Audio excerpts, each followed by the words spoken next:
Coronavirus, le déconfinement s'accentue en Espagne et en Angleterre. L'Espagne poursuivra à partir de lundi le relâchement des mesures de confinement, qui permettra à 70% de la population d'aller au restaurant, à la piscine et de rouvrir plus largement les commerces, ont annoncé jeudi les autorités.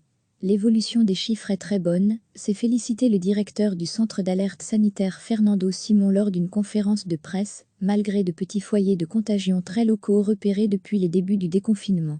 Pendant les dernières 24 heures, 38 décès ont été recensés et 182 nouveaux cas. Les totaux révisés constamment, pour éliminer les doublons, s'élèvent désormais à 27 119 morts et 237 906 cas confirmés par test PCR.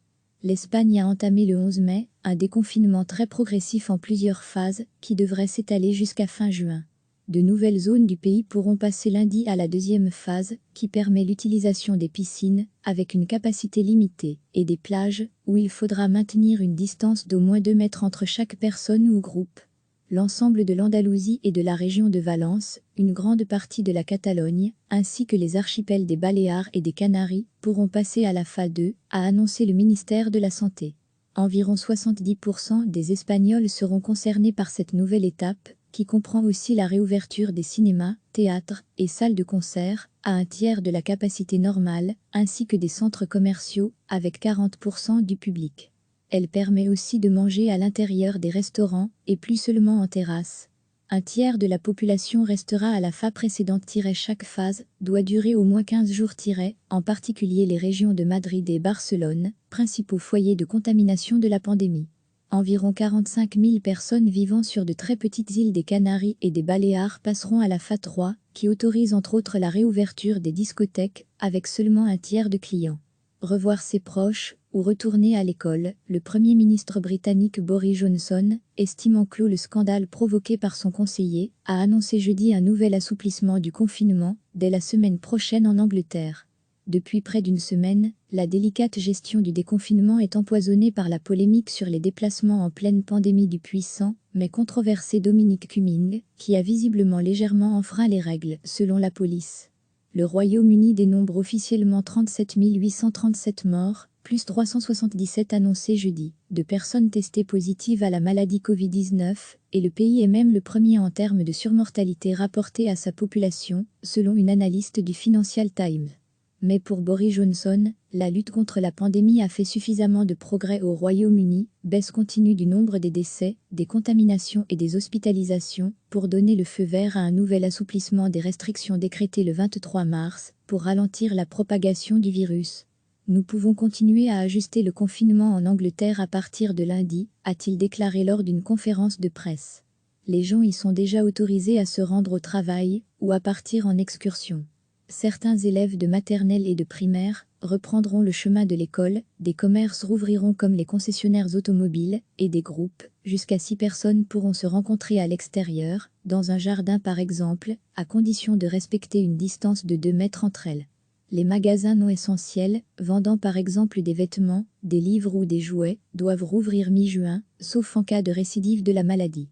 Sur le terrain sportif, le championnat anglais de football va reprendre le 17 juin, plus de 3 mois après avoir été suspendu.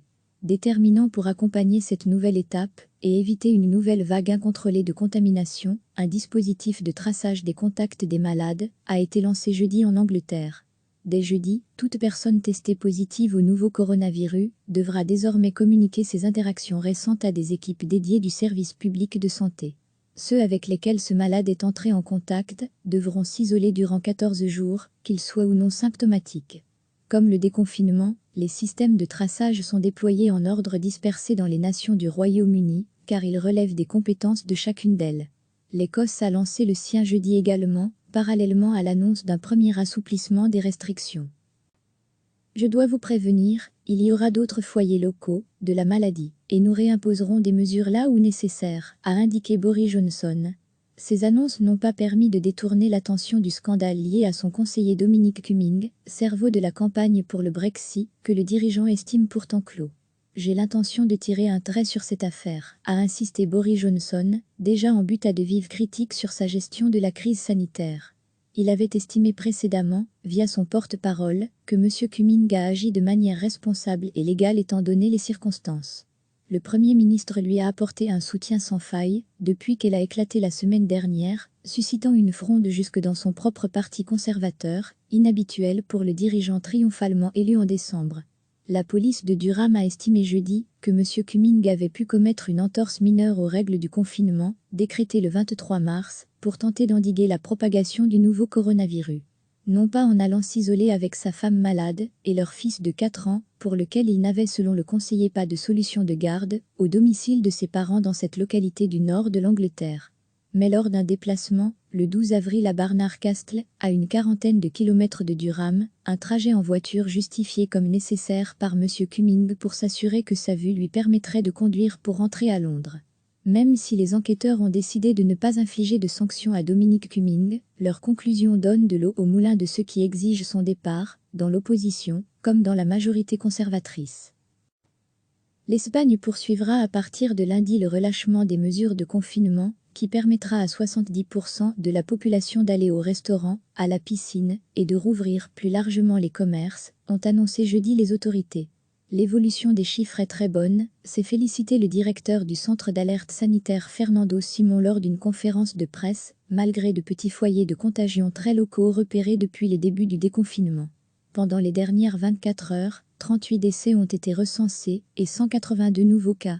Les totaux révisés constamment, pour éliminer les doublons, s'élèvent désormais à 27 119 morts et 237 906 cas confirmés par test PCR. L'Espagne a entamé le 11 mai un déconfinement très progressif en plusieurs phases qui devrait s'étaler jusqu'à fin juin. De nouvelles zones du pays pourront passer lundi à la deuxième phase qui permet l'utilisation des piscines avec une capacité limitée et des plages où il faudra maintenir une distance d'au moins 2 mètres entre chaque personne ou groupe. L'ensemble de l'Andalousie et de la région de Valence, une grande partie de la Catalogne, ainsi que les archipels des Baléares et des Canaries, pourront passer à la phase 2, a annoncé le ministère de la Santé. Environ 70% des Espagnols seront concernés par cette nouvelle étape, qui comprend aussi la réouverture des cinémas, théâtres et salles de concert, à un tiers de la capacité normale, ainsi que des centres commerciaux, avec 40% du public. Elle permet aussi de manger à l'intérieur des restaurants, et plus seulement en terrasse. Un tiers de la population restera à la phase précédente. Chaque phase doit durer au moins 15 jours. En particulier les régions de Madrid et Barcelone, principaux foyers de contamination de la pandémie. Environ 45 000 personnes vivant sur de très petites îles des Canaries et des Baléares passeront à la phase 3, qui autorise entre autres la réouverture des discothèques, avec seulement un tiers de clients.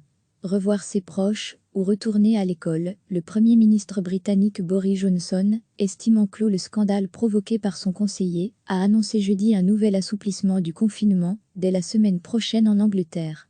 Depuis près d'une semaine, la délicate gestion du déconfinement est empoisonnée par la polémique sur les déplacements en pleine pandémie du puissant, mais controversé Dominic Cumming, qui a visiblement légèrement enfreint les règles, selon la police. Le Royaume-Uni dénombre officiellement 37 837 morts, plus 377 annoncés jeudi, de personnes testées positives à la maladie Covid-19, et le pays est même le premier en termes de surmortalité rapportée à sa population, selon une analyste du Financial Times.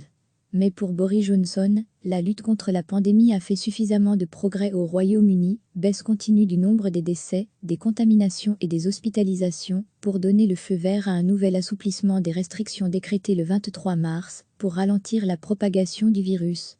Nous pouvons continuer à ajuster le confinement en Angleterre à partir de lundi, a-t-il déclaré lors d'une conférence de presse. Les gens y sont déjà autorisés à se rendre au travail, ou à partir en excursion. Certains élèves de maternelle et de primaire reprendront le chemin de l'école, des commerces rouvriront comme les concessionnaires automobiles, et des groupes, jusqu'à 6 personnes pourront se rencontrer à l'extérieur, dans un jardin par exemple, à condition de respecter une distance de 2 mètres entre elles. Les magasins non essentiels, vendant par exemple des vêtements, des livres ou des jouets, doivent rouvrir mi-juin, sauf en cas de récidive de la maladie. Sur le terrain sportif, le championnat anglais de football va reprendre le 17 juin, plus de 3 mois après avoir été suspendu. Déterminant pour accompagner cette nouvelle étape et éviter une nouvelle vague incontrôlée de contamination, un dispositif de traçage des contacts des malades a été lancé jeudi en Angleterre. Dès jeudi, toute personne testée positive au nouveau coronavirus devra désormais communiquer ses interactions récentes à des équipes dédiées du service public de santé. Ceux avec lesquels ce malade est entré en contact devront s'isoler durant 14 jours, qu'ils soient ou non symptomatiques. Comme le déconfinement, les systèmes de traçage sont déployés en ordre dispersé dans les nations du Royaume-Uni, car ils relèvent des compétences de chacune d'elles. L'Écosse a lancé le sien jeudi également, parallèlement à l'annonce d'un premier assouplissement des restrictions. Je dois vous prévenir, il y aura d'autres foyers locaux de la maladie, et nous réimposerons des mesures là où nécessaire, a indiqué Boris Johnson. Ces annonces n'ont pas permis de détourner l'attention du scandale lié à son conseiller Dominic Cumming, cerveau de la campagne pour le Brexit, que le dirigeant estime pourtant clos. J'ai l'intention de tirer un trait sur cette affaire, a insisté Boris Johnson, déjà en butte à de vives critiques sur sa gestion de la crise sanitaire. Il avait estimé précédemment, via son porte-parole, que M. Cumming a agi de manière responsable et légale étant donné les circonstances. Le Premier ministre lui a apporté un soutien sans faille, depuis qu'elle a éclaté la semaine dernière, suscitant une fronde jusque dans son propre parti conservateur, inhabituel pour le dirigeant triomphalement élu en décembre. La police de Durham a estimé jeudi que M. Cumming avait pu commettre une entorse mineure aux règles du confinement, décrété le 23 mars, pour tenter d'endiguer la propagation du nouveau coronavirus. Non pas en allant s'isoler avec sa femme malade et leur fils de 4 ans, pour lequel il n'avait selon le conseiller pas de solution de garde, au domicile de ses parents dans cette localité du nord de l'Angleterre. Mais lors d'un déplacement, le 12 avril à Barnard Castle, à une quarantaine de kilomètres de Durham, un trajet en voiture justifié comme nécessaire par M. Cumming pour s'assurer que sa vue lui permettrait de conduire pour rentrer à Londres. Même si les enquêteurs ont décidé de ne pas infliger de sanctions à Dominic Cumming, leur conclusion donne de l'eau au moulin de ceux qui exigent son départ, dans l'opposition, comme dans la majorité conservatrice. Cliquez sur s'abonner pour recevoir les dernières nouvelles.